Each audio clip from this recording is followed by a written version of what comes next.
Welcome. मी पूनम स्वागत करते माझ्या अजून एका नवीन ब्लॉगमध्ये. कसे आहात सगळे? तर आज आपण बनवणार आहे गुढीची माळ. याला तुम्ही काय म्हणता तेही सांगा आणि मनातील काही.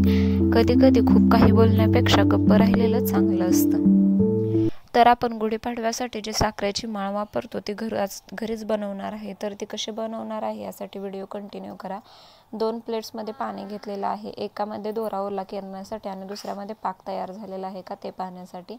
तसेच अर्धी वाटी साखर घेतलेली आहे आणि ती छोट्या भांड्यामध्ये घेऊन ती बुडेल इतपतच त्याच्यात पाणी घेतलेलं आहे. ते गॅसवरती गरम करण्यासाठी ठेवलं आणि दुसऱ्या साईडला आप्पेचं भांडं घेतलेलं आहे. त्याला तूप लावून घ्यायचं आहे आणि त्याच्यामध्ये दोरा पसरवून घ्यायचा आहे. ते साखरेचं पाणी उकळलं की त्याच्यामध्ये 1 चमचा दूध घालून असं हलवून घ्यायचं आहे.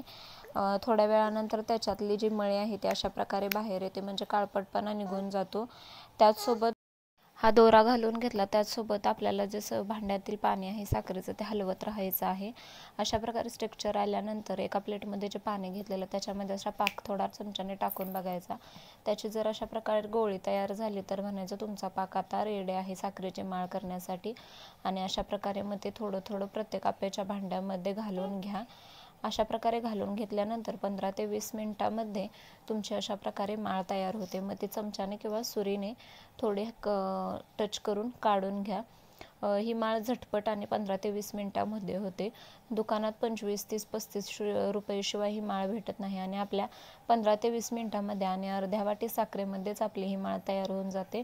तुम्हाला वाटलं तर त्याच्यामध्ये कलरही ॲड करू शकता. मी कलर वगैरे काही ॲड केलेला नाही आहे. तुम्हाला जर करायचा असेल तर तुम्ही करू शकता. तुम्हाला जो कलर हवा आहे तो. कशी वाटली तेही कमेंटमध्ये सांगा. तर आपली नेक्स्ट रेसिपी आहे मेथीची भाजी. मी याच्या आधी एक मेथीच्या भाजीचा व्हिडिओ टाकला आहे. हा दुसरा आहे प्रकार.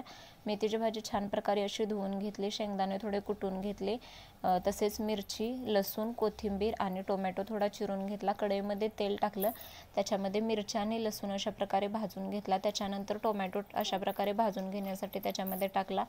टोमॅटो थोडा भाजून झाल्यानंतर त्याच्यावरती 2 मिनिट झाकण ठेवून द्यायचं आहे आणि आतल्या आत त्याला पाणी सुटेल अशा प्रकारे शिजवून द्यायचं आहे.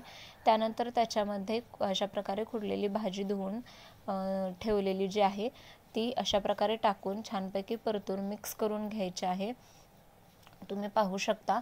तर अशा प्रकारे याच्यामध्ये छान मिक्स झाले ना, अशा प्रकारे स्ट्रक्चर आल्यानंतर त्याच्यामध्ये जे मोठं कूट आहे शेंगदाण्याचं ते ॲड करून घ्यायचं आहे. तेही एक 5-10 मिनटं त्याच्यामध्ये छान शिजवून द्यायचं आहे. याच्यामध्ये मी थोडी कोथिंबीर टाकलेली आहे. कोथिंबीर टाकल्यानंतर भाजीला टेस्ट खूप छान येते. त्यानंतर एंडिंगला मी चवीपुरतं मीठ टाकून अशा प्रकारे भाजी शिजवून घेतलेली आहे. तुम्ही ट्राय करून पाहू शकता.